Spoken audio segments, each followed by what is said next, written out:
It's a Thursday edition of Locked On Grizzlies after a day off for Damichael Cole and Joe Mullinax. We are here with you discussing Taylor Jenkins on Ja Morant. Interesting injury updates, not just for Vince Williams Jr., but Marcus Smart as well. And Grizzlies Rockets season finale, the final showdown between these two teams, at least regular season edition. Talking about that and more on this episode of Locked On Grizzlies. Let's lock in.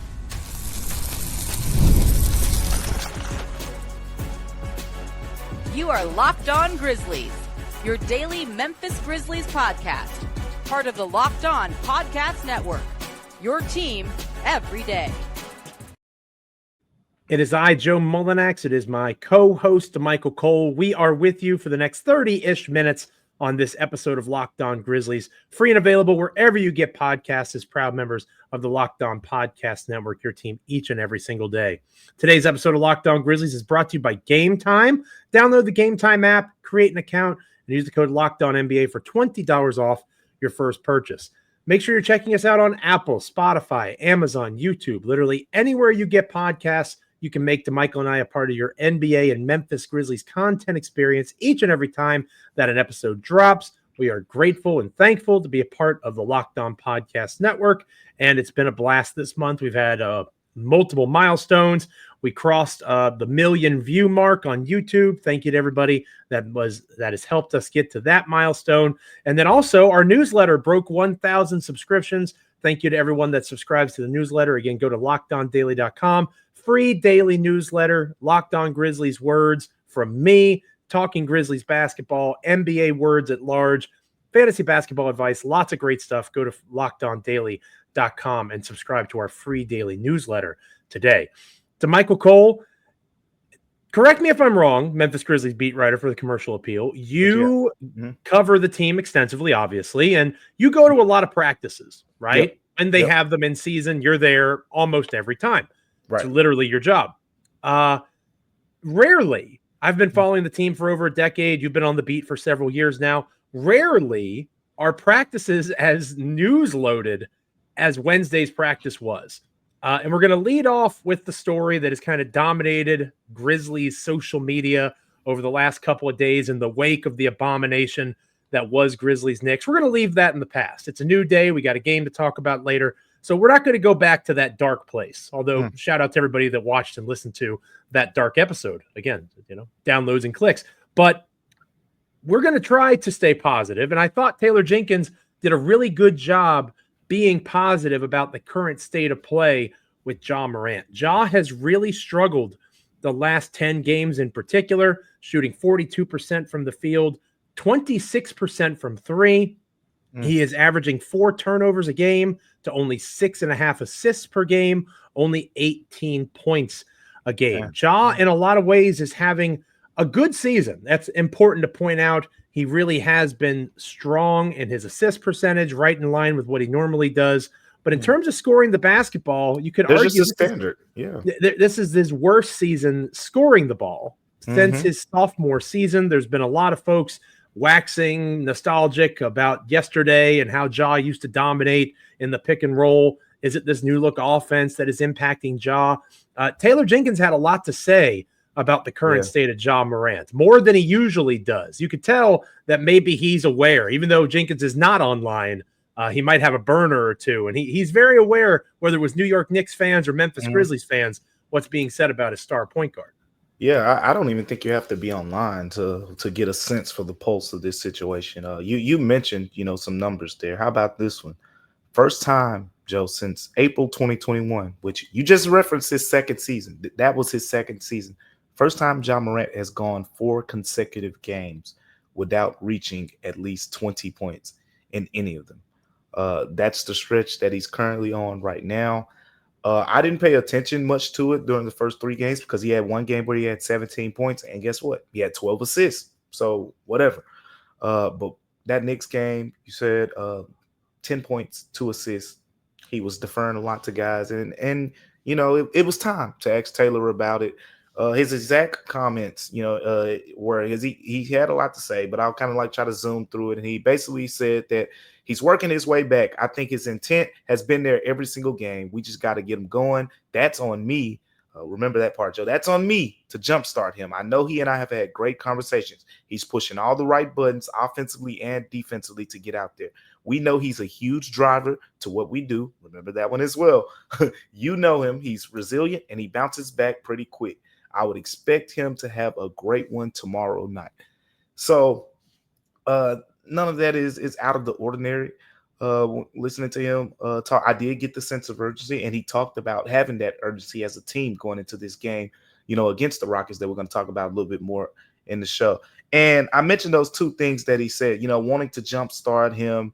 And I want to kind of touch on those things a little bit because I want to be clear here. And, the room is free for you to give your thoughts as well, Joe, because this is a little contrary to the popular opinion in a way.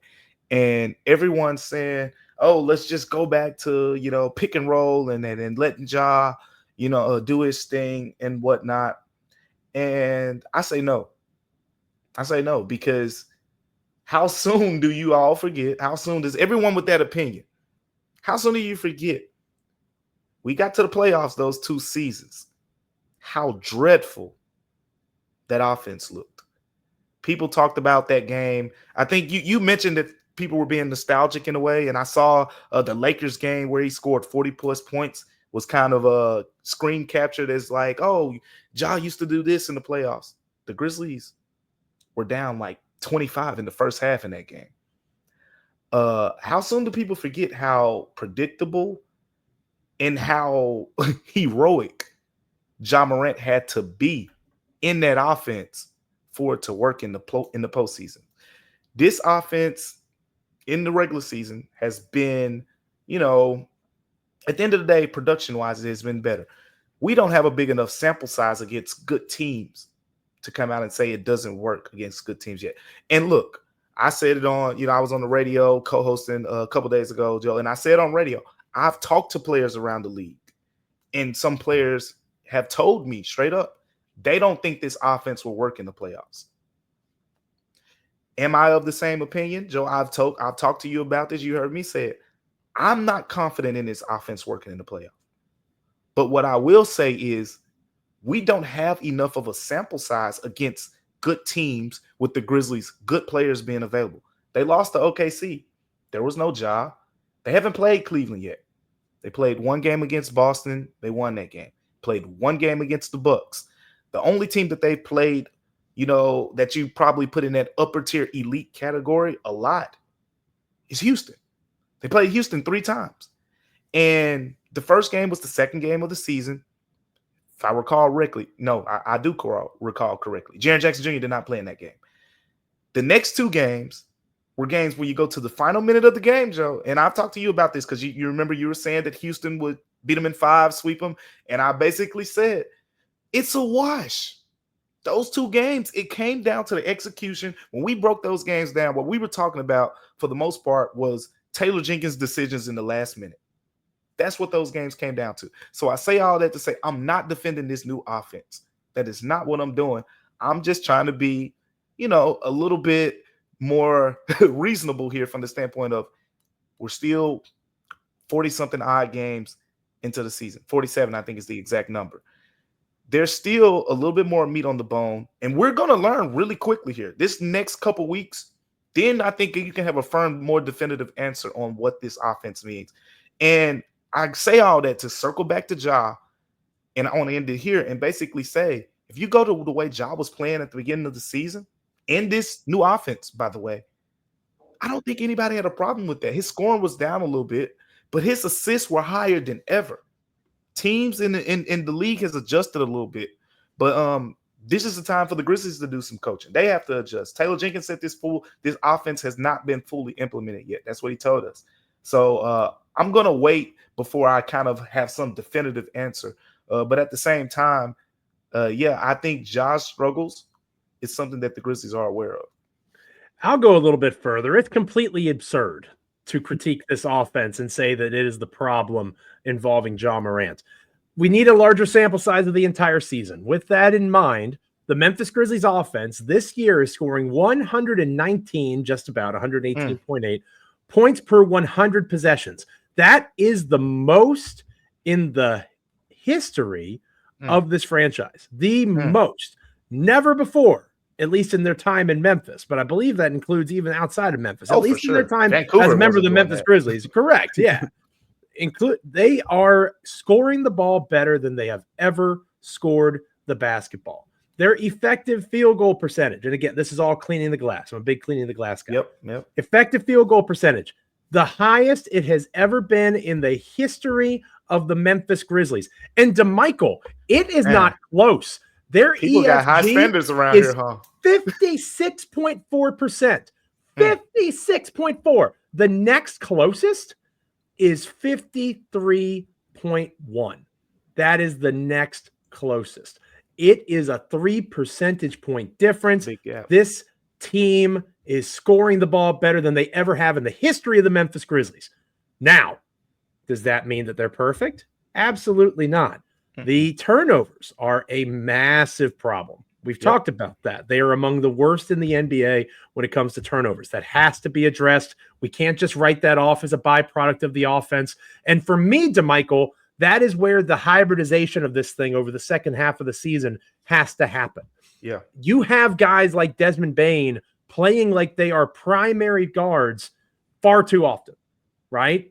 You see guys like Scottie Pippen Jr. on the court far too often. I think part of it is the personnel that are being asked to do these things. And we're going to talk more about that here in a moment, how that might change in the next 10 days or so, or a little less than 10 days, 7 days now, I guess.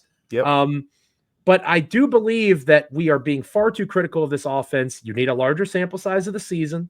But Ja Morant has missed enough games to not be able to be considered for end of season awards and honors.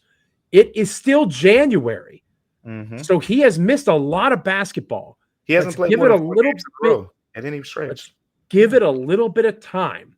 Let's see how it gels. Let's see how it meshes next to Jaren, next to Bane. To say that it's the offense's fault is asinine to me, because this is literally the best they've ever scored the basketball. Is it possible it doesn't work in the postseason? Everything you just said about that is completely fair. I'm not disputing that. I have my questions too, but we haven't seen it. We don't know. That's prognostication. I've seen the Ja Morant pick and roll, everybody else stand and watch in the postseason. I know that doesn't work. So I'm excited to see this become more hybridized, because Ja does need the ball in his hands more. I don't dispute that. It needs to be in the scheme that is being implemented. Let Damichael and I know in the comments. Hit us up on X at Damichael C, at Joe Mullinax. How are you feeling about Ja's current state of play? I'm willing to be more patient. I'm certainly not blaming the offense. Sounds like Damichael's in the same ballpark as me. When we come back here on Locked On Grizzlies, we are going to be discussing Marcus Smart, and the finger injury just won't go away. Wink, wink, nudge, nudge. We'll talk about that next here on Locked On Grizzlies. Stick around. Today's episode of Locked On Grizzlies is brought to you by TurboTax. This is from our sponsor, Intuit TurboTax. Taxes was waiting and wondering and worrying if you were going to get any money back, and then waiting, wondering, and worrying some more. Now, Taxes is matching with a TurboTax expert who can do your taxes as soon as today. An expert who gives your taxes their undivided attention as they work on your return, while you get real-time updates on their progress so you can focus on your day. An expert who will find you every deduction possible and file every form, every investment, everything with 100% accuracy. Also, you can get the most money back guaranteed. No waiting, no wondering, no worries. Now, this is taxes. Get an expert now on TurboTax.com. Only available with TurboTax Live Full Service. Real-time updates only in iOS mobile app. See guarantee details at TurboTax.com/guarantees. Go check out TurboTax. 'Tis the season.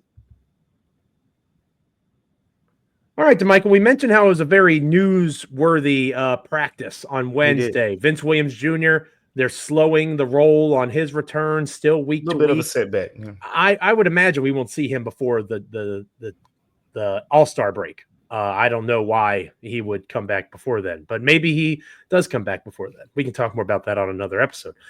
This part of the show is going to focus on one Marcus Smart and the finger injury that just won't go away. Now, forgive me if you're listening or watching and you just feel the sarcasm dripping from my words. That's for a reason. I think he's hurt. Yeah. I also think if it was game 7 of the Western Conference Finals, he's playing. Yeah. And I have no inside information on that. You were around the team more than me, Damichael, but after covering this team as long as I have, the way that they are handling Marcus Smart just screams, let's see what we get at the trade deadline. And that is fascinating to me. The Jimmy Butler rumors just refuse to die. I'm not going to bite on that. I still don't see that happening in Memphis, but I do think the Grizzlies are seriously looking around the league at ways to improve. You've got De'Aaron Fox wanting to go to the San Antonio Spurs now. Shout out to Adam Silver, the worst commissioner in sports. That's your league, Adam Silver. Players just saying, you know what? I want to go play for the San Antonio Spurs. Forget the contract I signed, the agreement I reached with the Sacramento Kings. I want to leave. Thank you very much. Shout out to you, Adam Silver. Go play some 10-minute quarter basketball games. Nonsense. But anyway, tangent aside, I think Marcus Smart is being held to the side just in case something comes along that Memphis is interested in. Again, that is pure speculation on my part, but how far off do you think I am, Damichael? Do we think that Marcus Smart has played his last game in Memphis? You know, it's a real possibility. Like it is definitely a real possibility. Speculation begin. I will definitely say that he won't play another game before the trade deadline. So if he's traded, then of course he's played his last game here in Memphis. But yeah, it's a real possibility because of all those factors. And here's the main thing, getting back to his timeline and whatnot. He's still wearing a splint on his hand. I think I've seen it up close a little bit. It looks like it. I haven't, confirmed it with anyone or anything, but I'm pretty sure it's a different one than the one that he initially had earlier on. He's doing more basketball work now. It's still on individual, which is why I said it's highly, highly unlikely that he's back within the next week because, he's been out so long. There's going to be a ramp-up process, and he's going to have to play some 3-on-3. He's going to have to play some 5-on-5. He hasn't done any of that. It's been strictly individual. So to put it bluntly, he's still a little bit ways away. So that's frustrating, to Grizzlies fans, because this was a guy you traded first-round pick for. Like you said, hey, this is a guy that, Joe, I remember when me and you talked about when Marcus Smart joined. We didn't talk about the regular season stuff. Talked about what he could do for this team in the playoffs. And that's still a real possibility. But at the same time, he ain't even helping the team get to the playoffs at this point. So, it's fair to question that. And then, of course, his contract, the size of it, you're talking, over a $20 million cap hit here. He is the quote unquote, in my mind, the big fish. If you want to go get a big fish, that is the contract that you include, and it makes everything else much easier. And he still has value. Like, his value has not completely deteriorated. The health is a big question, but I'm sure there are people around the NBA who still feel like Marcus Smart is a player who can come in and make an impact for some of the intangible things that he brings to the table. So right now, I would lean towards he has played, his last game with the Grizzlies. But I also would say this. We know the in-season big Grizzlies moves is not a thing that they've done for the most part. And if you trade Marcus Smart, it's going to be for a big move. You're not trading Marcus Smart more than likely and getting, a player with a small contract back, because there are other guys you can trade on the team that they would probably much rather trade than him in that scenario. So I think if he's not traded at the deadline, I think it's a real possibility, unless he just wows us on the rest of the season. Real possibility, stronger possibility that he's gone in the summer through that's more typical of Zach Kleiman making the big move in the summer like he did to acquire Marcus Smart. So with all that being said, if you ask me to say, hey, when do I think Marcus Smart will be traded? I think it'll be the summer. But it's a very realistic chance that you won't see him in a Grizzlies uniform anymore.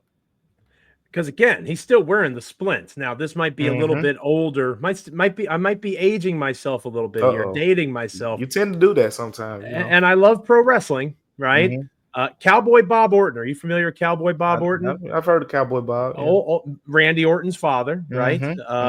Cowboy Bob would wear a cast, and he would say, "Oh, my hand, it's just not healing right." But he used it as a weapon, right? Like it was fake. And I I realize this is professional sports and not professional wrestling. It just makes me think of that. Like, oh, look at my new splint, right? Oh, my finger hurts. I'm sure he's legitimately injured. Certainly not going to call Marcus Smart soft. He's one of the toughest basketball players in the entire NBA. So I think that he is legitimately injured. And I think that they are taking their time with him. That would be my theory on that. I am with you that this could be we don't see him in Memphis Grizzlies colors again, because even if they trade him in the summer, he could sit out the rest of the season, right? They could just say, oh man, his finger, it just isn't healing, and they'll sit him, right? And people don't look into the Grizzlies for that kind of stuff unless his name's Ja Morant. So I think that there might be something to that. I am of the mindset, though, that they're going to, I think they're going to make a trade at the deadline. How big it is, I'm not sure of that yet. And that's something we can talk more about in the next week. Yeah. But I do think they're going to do something, because two things can be true at the same time.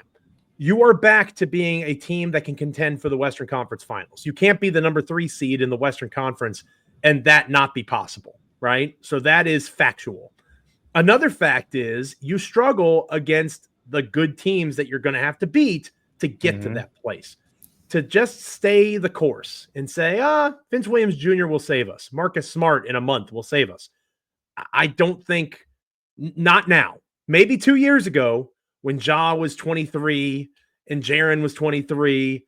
No, we're in a different place where they're entering their primes. I think a move gets made. How big is the question? I can't wait to find out. It's going to be a fun week going through all the different rumor mills. Make sure you're hitting up Damichael and I on X, at Damichael C, at Joe Mullinax. Let us know in the comments. Do you believe Marcus Smart has played his final game for the Memphis Grizzlies? We'll talk about that more, of course, as the trade deadline approaches. Coming up next here on Locked On Grizzlies, we'll close out the show previewing the season finale, the 4th and final contest between the Houston Rockets and the Memphis Grizzlies, at least regular season edition. Stick around. Today's episode of Locked On Grizzlies is brought to you by Gametime. NFL playoff games are an unforgettable experience. They bring fans together. Even with my Commanders losing in the NFC Championship game, it was really fun to watch that with my son and my daughters and my wife, talk to my dad and my brother during the game. It's a family affair. The energy of a playoff game is remarkable. You should definitely look forward to next season and beyond. And of course, if you're interested in Super Bowls, going and making your own memories with Gametime. They have a new feature called Gametime Picks that make getting tickets for events even easier, filtering out the fluff, showing you only incredible deals on great seats so that you don't have to waste time searching through thousands of tickets. The app's features like seat views before you buy and all-in pricing with no surprise fees at checkout make it all so smooth and reliable. Plus, the on-time ticket delivery and lowest price guarantee can give you peace of mind. Take the guesswork out of buying tickets with Gametime. Download the Gametime app, create an account, and use the code LOCKEDONNBA for $20 off your first purchase. Terms apply. Again, create an account, redeem the code LOCKEDONNBA for $20 off. Download Gametime today. Last minute tickets, lowest price guaranteed. Damichael, it's a big one for the Memphis Grizzlies. A chance to get the taste out of their mouth for Monday night against the New York Knicks. A chance to get a measure of revenge against the Rockets team that has had their number to this point in the season. Memphis hosting the Houston Rockets tonight, nationally televised game. Unfortunately, it's one of those weird games with TNT being involved. The Grizzlies are technically in the Western Conference, and that's been a topic. I'm curious, Joe. Are you gonna stay up for this one? I know you want to watch it, partner. You knew the answer. You knew the answer. You knew the answer. He's in the wash machine. He's gonna be in the wash machine. I'm gonna record it and watch it when I wake up in the morning. That's how I watch these later games now. But it's a later game for you, too. So the point I wanted to make a little bit of a scheduling note for our everydayers out there, which is hopefully everybody that's watching and listening. Damichael is going to have a solo show on Friday, but it's probably going to be midday. Okay, so Damichael, it's a late night for Damichael, too. So he's going to have a Friday show. It just won't drop early in the morning like our episodes usually do. So just be patient. It'll be out there Friday midday-ish, early afternoon kind of mix for the Friday show.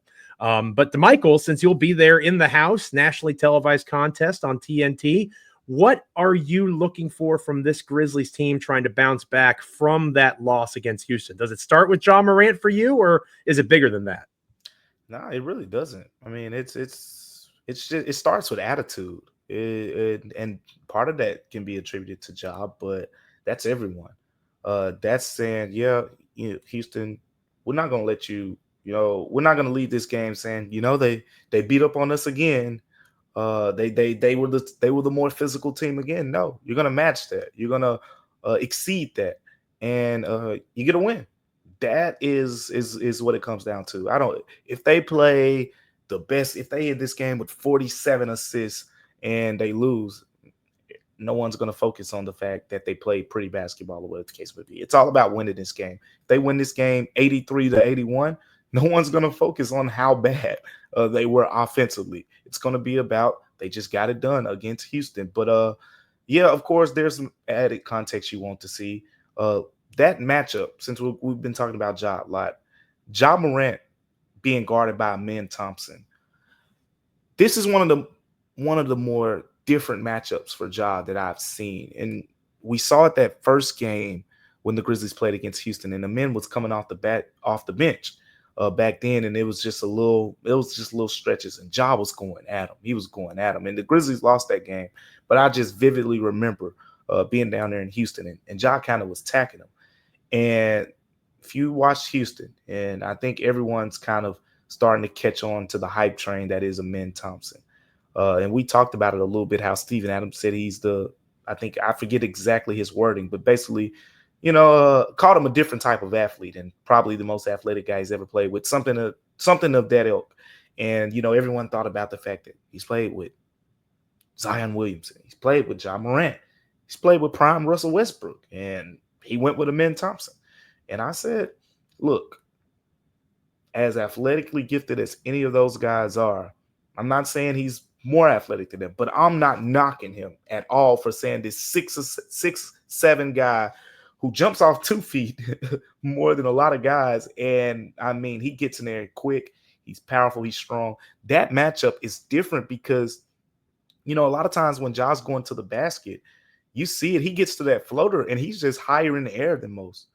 But we saw in that last matchup against Houston, these last couple matchups, really, Ja had like a travel where he elevated in the air and he couldn't get the shot off, so he landed with the ball in his hands. That's something you never see with Ja. It was because Amen Thompson was higher in the air. This is a matchup that is really going to challenge Ja, and it comes to me at the right time. Ja's been struggling a little bit, so the aggressiveness is going to be there. 4 games in a row, under 20 points. You think he doesn't know that?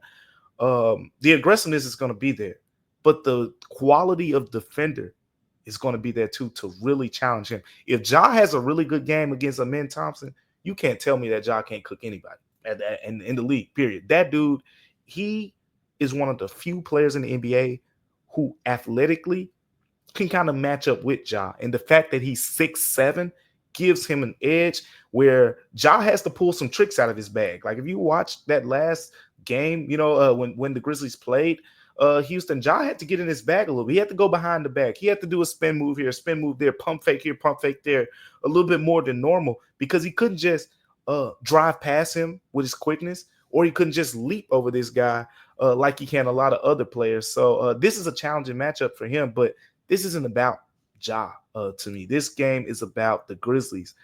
Desmond Bane limiting the turnovers. Houston has turned the Grizzlies over in all 3 of those games. Desmond Bane, limit the turnovers. Ja Morant, come out, be aggressive, do your thing. Jaren Jackson Jr., they still don't have one guy who's going to guard you. And quite frankly, Jaren, I challenge you to be the guy who said to make Ime Udoka say, you know what? Put Dylan Brooks in foul trouble. Make Amen end up having to be your primary defender. That should free up Ja because Jaren has the skill set to do those 2 things. Put Dylan Brooks in foul trouble and to take advantage of that matchup going against Amen Thompson and freeing things up for Ja Morant. So this is more of a team type of game for me. I don't think it's about one guy in particular. And it all comes down to Taylor Jenkins as well, the execution factor. I agree completely. You stole my point. Not that we talked about it. We're just on the same wavelength. I was going to say the exact same thing. This is a game where you tip your cap to Amen Thompson and you say, dude, you're pretty freaking good. Like that guy is a force of nature. And I do think he's going to create some problems for Ja Morant. But it needs to be Jaren early, and it needs to be Jaren getting Dillon Brooks into not just into foul trouble, but getting in his head. Nobody knows how to screw with Dillon Brooks's mindset better than the Memphis Grizzlies because they saw it firsthand for years. This has to be a game where they are the disruptor, where they are in the head of the Houston Rockets and they really play into Dillon's energy and emotion. Because if Thompson has to go defend Jaren, there's nobody else that can defend Ja, right? Now, Thompson can defend Ja. We've seen it. Give him his credit. He can do it. There's no one else on that team that can. And the injury report is significant in this game. You mentioned Steven Adams a moment ago, questionable with an ankle injury for this game. More important than Adams, no disrespect. Shout out to Steven Adams fans on X. Sengun is questionable with a calf injury. If both of those guys are out, then Memphis should win this game going away because the Rockets just don't have the depth. If Jock Landale time. Absolutely. If Memphis is able to take advantage of the front court, those guys aren't at 100%. This is the healthiest that the starters have been, at least with a couple of days off in terms of rest. Let's see what they're able to do. Forcing the issue. You have to be the first one to deliver the blow. They can't be catching. They can't be on the receiving end. They have to be the one that the Rockets are saying everybody's got a plan until they get hit in the mouth, like Mike Tyson used to say. The Grizzlies have to deliver the first punch. Yeah, I completely agree. And another factor to kind of add is this is the first time this month the Grizzlies are going to see Tari Eason. And Tari Eason is another high-level defender that they have over there, active hands. He's really good. And what Tari Eason gives them, in my opinion, this is the way that I look at it, is when Dillon Brooks is having one of those days where he's having, Grizzlies fans, you know what I'm talking about. When he's having one of those days, they can say, you know what? Tari Eason, go in there. And he's going to make some of those shots. And he's going to be a quality defender. He's probably not Dillon Brooks as a defender, but he's a quality defender as well. All that to say that they have even more options. They have another option who is a really good player for them. So this is going to be a tough game, but I've said it all along. They can beat this team. It's execution. It's limiting the turnovers and taking care of the basketball. You just had your highest turnover game of the season. I don't know how much more conscious of turnovers you can be after playing that Knicks team and then coming into this game playing this Houston team that has turned you over like crazy. So that's going to be important to watch. One of the most important games of the season so far for the Memphis Grizzlies tonight on national TV. Damichael Cole will be there in FedEx Forum. I will be watching it on tape delay. I am washed and old. I'm going to stay up as late as I can, but, I'm you can watch a half. Like, I'll probably get the first half in. I'll probably get the first half in. Thank you so much for being with us on this episode of Locked On Grizzlies. As I mentioned a moment ago, tomorrow's episode will not be at the usual 6 a.m. East Coast, 5 a.m. Central time slot. It'll be a little bit later. The reason for that, Damichael, it's a late night for him too with the national game. So Damichael will get you. It'll be an episode midday. We will have a Friday edition. It'll just drop a little bit later than normal. Damichael, I'm sure you'll have us covered from every which way talking Grizzlies Rockets. Oh, for sure. Can't wait to break this game down. Like I said, this isn't about one player in particular. So when we break this game down, we're going to talk about all those multitude of factors. And then, it's an interesting game coming up over the weekend too. You get the Bucks for the second time. The Grizzlies put it on the Bucks last time. Damian Lillard, they shut them down. I can't wait to talk about that one a little bit too. Everybody wants to see how they go against the good teams, right? That's the whole new thing. Oh, the Grizzlies against good teams. You're about to see a couple of them real soon. Absolutely. That's the whole point. How are the Grizzlies going to respond to some adversity? This is a big stretch for them, as I talked about on our last episode. And Damichael will continue that chat with you guys on our next edition of Locked On Grizzlies. Make sure you're liking, commenting, rating, reviewing, subscribing wherever you get podcasts. We're proud members of the Locked On Podcast Network, your team each and every single day. Apple, Spotify, Amazon, YouTube, literally anywhere you get a podcast, make Damichael and I a part of your Memphis Grizzlies and NBA content consumption each and every time that an episode drops. And make sure you're subscribing to our free daily newsletter. Go to LockedOnDaily.com. Memphis Grizzlies words from me. Amazing content on the NBA at large, fantasy basketball advice, and so much more. Free daily newsletter. Go to LockedOnDaily.com. Damichael.com. For Damichael Cole, I'm Joe Mullinax. Stay locked in. Damichael will close out the week with a midday episode on Friday. Until then, enjoy Grizzlies Rockets. Enjoy the national TV coverage. All that fun stuff. We'll talk about that and more the next time we're together on Locked On Grizzlies.